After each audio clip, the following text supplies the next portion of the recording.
Welcome. In this video, we are going to take a look at problem 21. It is from chapter 20 of College Physics 2E by OpenStax.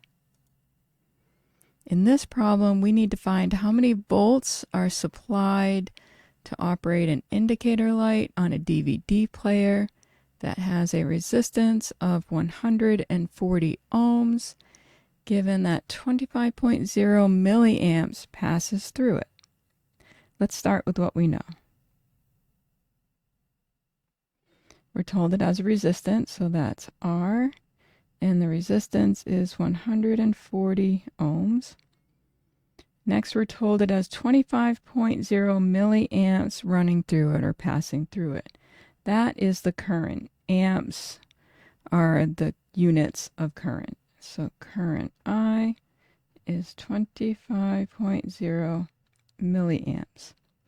Okay, we can use Ohm's law to find the voltage.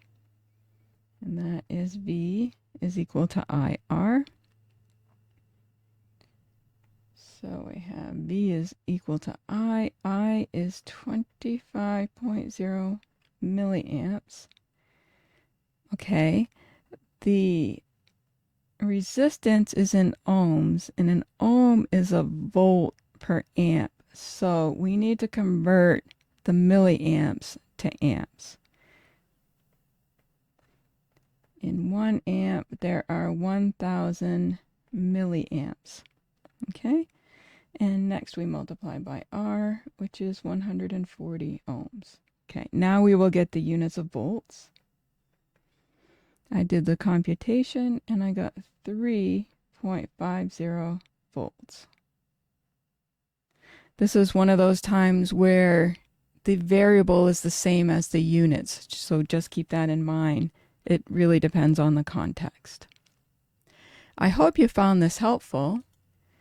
Let me know in the comments section if you have any questions or there are other problems you'd like to see me solve.